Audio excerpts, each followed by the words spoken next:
Shalom peuple na Nzambe, shalom na ba papa pe ba mama. Na batu so bolanda biso na tango. Tolobi kola pambola yo. Que la paix de Dieu soit avec toi. Que la paix de Dieu puisse t'accompagner si kozali kolanda biso.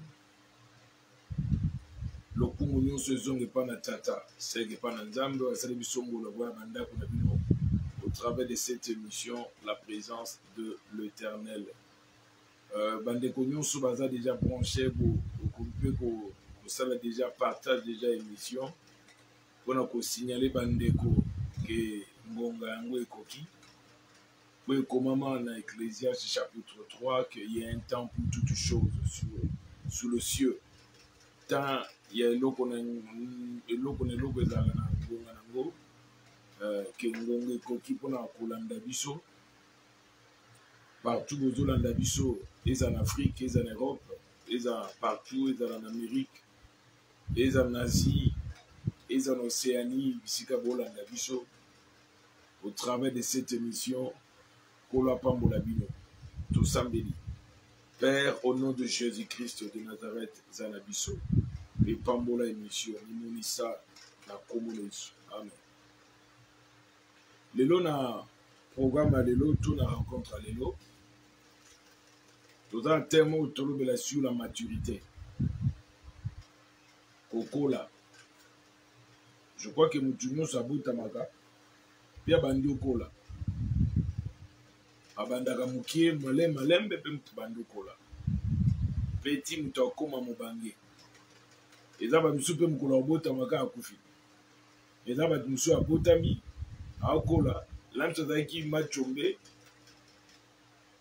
Malembe batie na couveuse kola sali ngolu ti abimi na couveuse bandu kokoba kozwa so na ye ti abandi konguluma atambola na 4 pattes ti akotambola na 2 pattes 2 pieds puis abandu tambola ainsi de suite. Donc ti akoli puis akomi paka ezaba musupi bakufaka na jeunesse akufi. D'autant moins âgés, avant comme adulte à Koufi. Ils appellent un super comme père adulte, comme Pakata, comme vieillard, mais à Koufi. Donc, nous sommes à étape autour de lancer la moyo ezalaka. Thème la biso tobe aller sur la maturité. Kokola. Il y a tobe makamba ki banana, tu étais un enfant et puis tu grandis. Tu étais un enfant, au lieu d'une étape adolescent.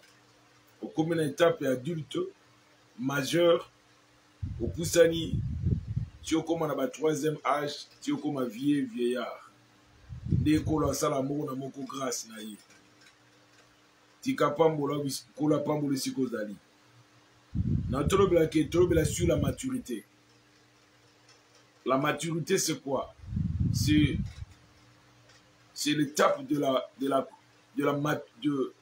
la croissance. C'est l'étape de la croissance au Moutazouaka. C'est-à-dire que, à Kokoma adulte, c'est ça mature. Donc, maturité, c'est-à-dire que tu n'es plus un enfant, mais tu es devenu adulte ou bien majeur. Tout le monde a banzété, pende et koto plantaka banzété, et cause dans une jeune plante, jusqu'à ce comme plante majeure. Bana pende babota ma cause à la mona mouké, puis a commis majeur.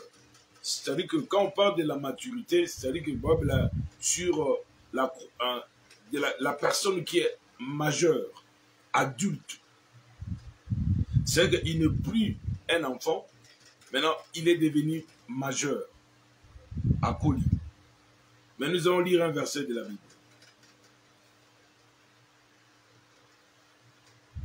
Il y a 1 Corinthiens chapitre 13. 1 Corinthiens chapitre 13,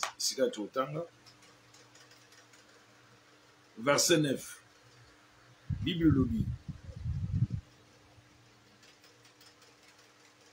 Car nous connaissons en partie et nous prophétisons en partie. 10. Mais quand ce qui est parfait sera venu, ce qui est partiel disparaîtra. 11. Lorsque j'étais l'enfant, je parlais comme un enfant. Je pensais comme un enfant. j'ai raisonné comme un enfant. Lorsque je suis devenu homme, je fais disparaître ce qui est de l'enfant. 9. Car nous connaissons en partie. Et c'est quand l'apôtre Paul a vendu dans les Corinthiens. Abikar, toyebika andam. Totepe na lingala.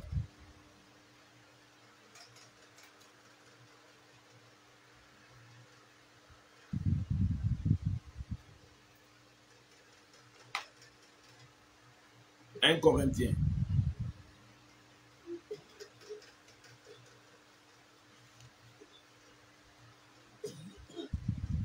Un Corinthien chapitre 13. Verset 9. Totangi. Pambate awana mukili toyebi nzambe kaka ndambo. Yoka. Abi awana mukili toyebi nzambe kaka ndambo. C'est-à-dire que toyebi mbala moko te nyonso. Pe toyebi nzambe en totalité. Mais toyebi nzambe kaka moke. L'ambition ko na yebi nzambe oui yebi nzambe. La prise d'exemple c'est que na papa na bino pe maman na bino na ndako. Ça peut te cause oyebi mais oyebi en totalité. Parce que tant agisaka na angle musu oyo oyebi te obaka oza problème. Ezaka maman na ngati ezaka tata na. Oui ezaka ma pe papa na yo. Mais quand azo agit d'une autre manière que yo oyeba te. Nde surtout ki sakaba na mususu. Kola sunga yo makamtolo. C'est moi, maman ne peut pas papa n'était. Au moment où quand il avait laissé les apôtres avec la barge na boîte na lingala accueilli après avoir na barge accueilli bien na pirogue accueilli après avoir kokende il y a lundi bon vers 4e heure mais ba moni yezu azoya likola mai ba ye ko lui plaît la vie oh ça c'est un fantôme ça ayeba ki yezu mais na anglais wana te ayebaki yezu ndambo mais ayebaki ke yezu akotambwa likolo na mai te mpo na ye yezu akotambwa likolo na mai te donc ayebaki nzambe mais ndambo nde babi na lingala toyebaka nzambe ndambo ayebaki yezu ndambo mais ayebaki yezu kristo na kati ya bonzambe na ye nyonso te nde sika problème bisika eza ndambo wana abipamba te na mokili oyo toyebaka nzambe ndambo. Ah. Est-ce que oyeba nzambe ndambo fotikala kaka koyeba nzambe ndambo to fo opusa na oyebe na grandeur na ye parce que makomi lobi nzambe aza tellement monene mais ki monene ne lem so elekelaka bato en français lobi Dieu est tellement grand et sa grandeur nous échappe. Il y a d'autres choses que Dieu fait dans notre vie, ça nous dépasse. Ça dépasse votre attendement, votre compréhension, votre manière de voir des choses. Ça vous dépasse. Ça arrive comme ça. Tu connais autant là.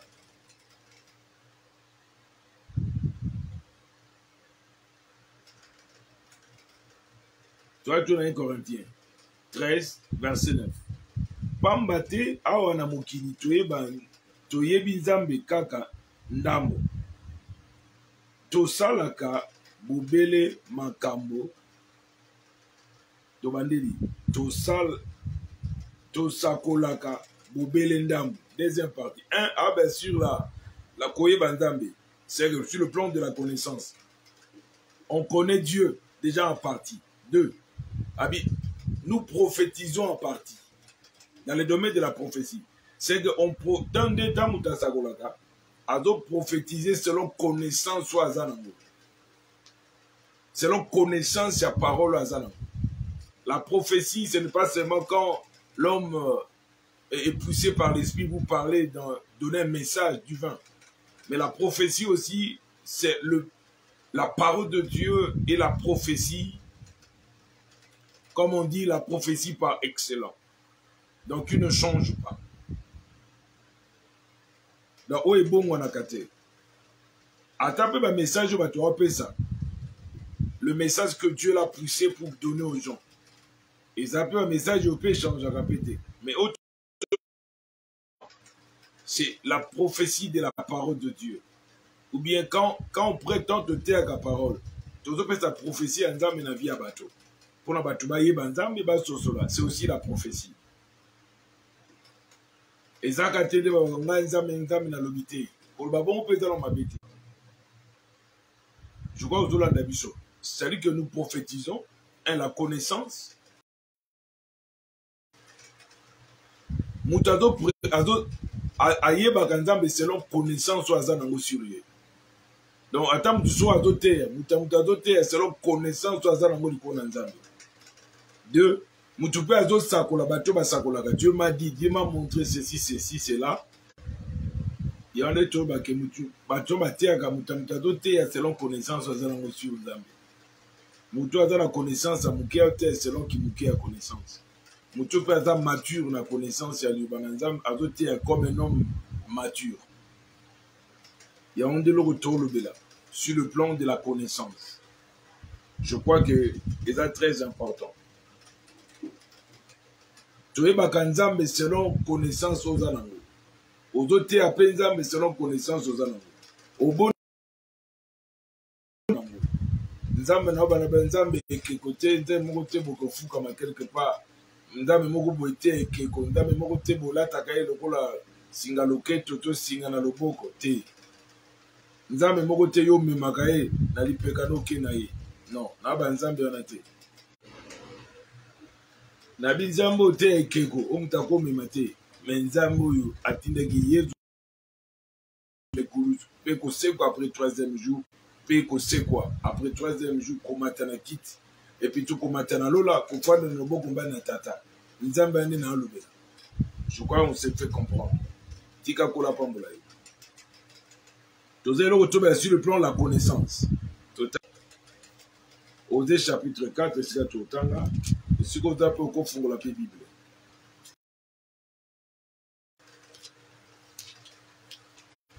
Et ko aider yo pe siko zali. Osée chapitre 4. Osée chapitre 4 verset 6. Totangi. Mon peuple est détruit parce qu'il lui manque la connaissance. Osée 4 6 là totangi. Abi mon peuple est détruit parce qu'il lui manque. Abi di bota nanga ekbuku ekufi to ebebi pote zangi boyebi. Boyebi ya nani? Boyebi ya nzambe ndelika torobe. Boyebi ya nzambe batu mwindu tene na lobela. Boyebi ya nzambe asala likolo pe na se. Boyebi na bi boyebi ya nzambe ndelo utolobela na Osée 4:6. Osée 4:6.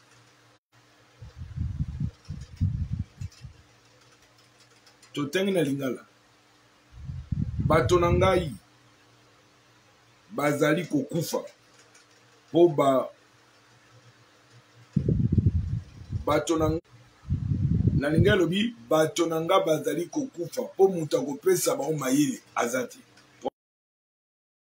Ndi bateyi bazala o bazopesa libota na nzambe mayele. C'est bateya bango Yesu aza nani? Akufelaki biso, asekwaki, apesaki bomone lokwa likabo mpona kobikisa biso. Esengi ba prédicateur bazala o nato ke Bible bi libota nzambe tokufa po bato opesa bango mayele bazate. Ole bato bapesa bato mayele liloba na nzambe, connaissance ya nzambe. Bato bapesa bato connaissance ya makambo ezanga tina. Bato bao distraire bato. Bato bakomise tonga na nzambe esika koloba makambo ezanga tina. Ya kobeta bato ba histoire o ezanga na ngoti. Abi po mutu opesa ba mayele azate. Au moins totinda po bakendo tanga po bazwa mayele. Osée 4:6 obi libota na ngai ezokufa po mutu akopesa ba mayele ate. Et là, c'est que, il faut un prédicateur à malam base à la connaissance, pour la transmettre connaissance. Dès le tour, tout le monde dans la classe pour Azomaï. Mais souvent, prof Azate. Pour na opesa bana mayele. Bana bazaka bango na bango. Mutu opesa bango mayele azate. Et na fin de l'année, na dit so na bité na mo ba komani. Pour mutu akoma reza prof. Yenda okoma mwana yenda okoma. Mais so bana nzambe baye na église. Mais mutu azana apesi ba ola pesi bango mayele na pesi bango busoba. To a distraire bango. So bazongi batuni bango bozwa kini batea kibino nini. Baozonga na nini bandako na bango. Baozonga na ba histoire, baozonga na verset moko biblique te. Ndelo na lobe, baozonga na maté ya moko te. Il a dit que baté il faut baté ya batu le bananzambe. Atana ba réseaux sociaux, Seigneur batu bazo leka, baté ya batu Jésus Christ. Ba présenter batu un homme qui s'appelle Jésus-Christ, qui s'est donné à la croix pour nous sauver. Et son sang a coulé, l'eau a coulé.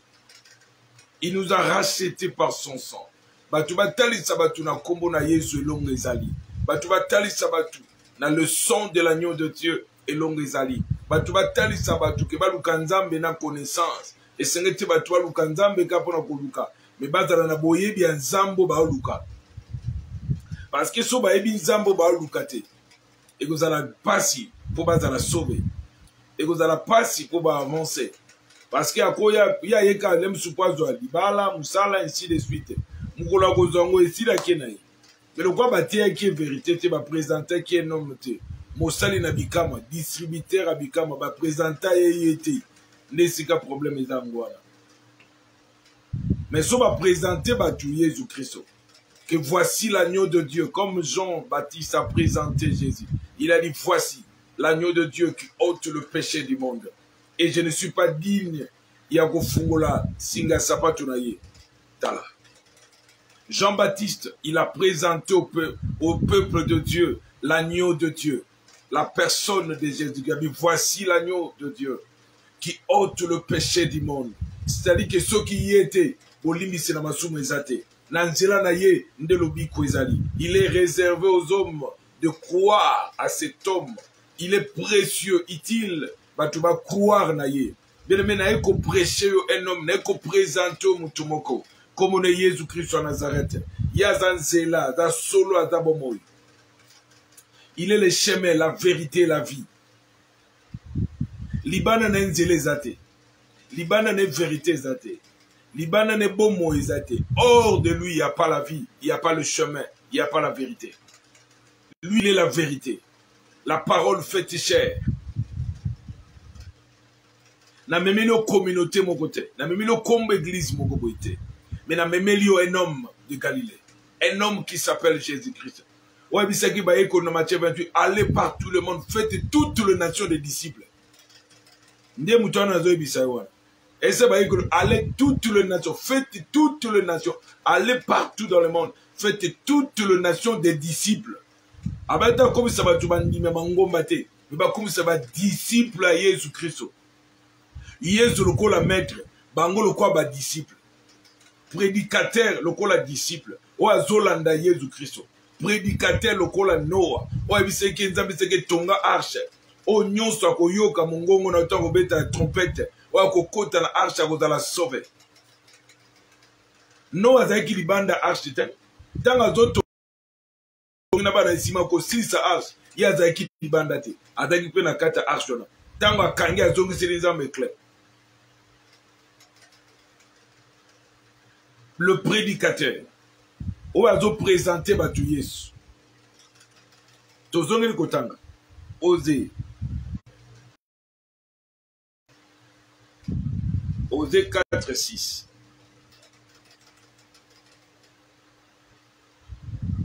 Osée 4:6. Bato nangai bazali kokufa po bato mon côté azali ko na boyi bino bozala lisusu banganga nzambe na ngai te lokola bobosani nzambe abike lokola bobosani ni ngai maloba na ngai nzambe na bino ngai mpe na kobosa na bino se nzambe azobela mpe banganga nzambe na kata verso, c'est le prédicateur, l'enseignant, ma prédicatrice, ma prédicateur, ma prophète, ma prophète, ma apôtre, ma pasteur, ma évangéliste, ma docteur. C'est-à-dire que tu as 5 ministères, ma diacre, ma diagonèse, tu nyonso ba bengami na musala nzambe. Lokola banganga nzambe, comme basali nzambe. Ma gagnère d'âme.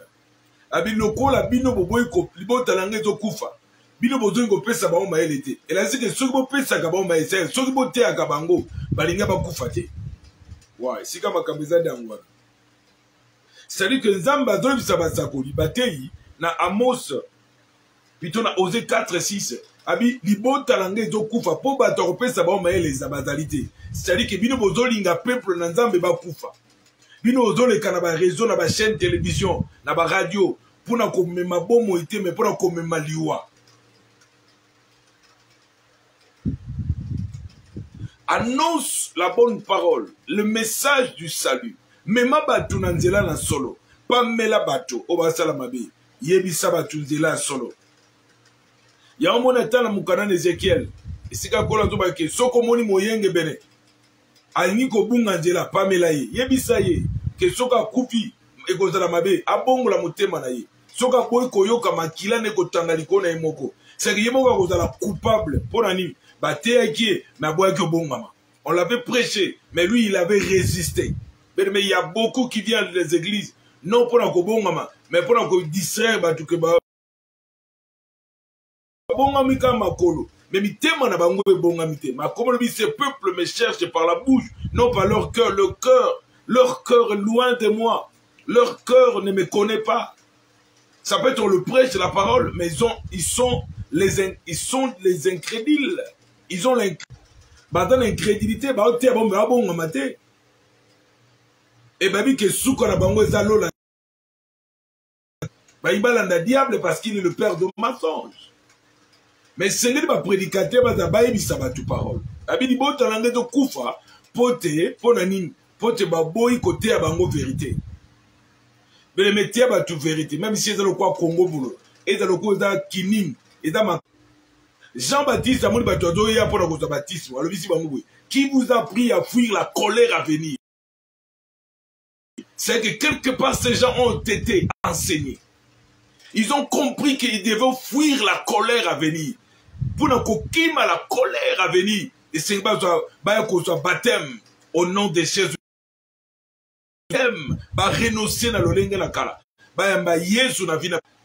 Qui vous a pris à fuir la colère à venir? C'est ça Jean-Baptiste. Il a dit aux gens, qui vous a pris à fuir la colère à venir? Race de vipères. Qui vous a pris? C'est bien qu'ils étaient. C'est vrai que bazebana na nyoka c'est bato bayoka kate bana babongo c'est pour na ko lipengwa pour na ko bebisa la destruction éternelle mais va comprendre que bazala a besoin de salut que la distraction et même qui bango mais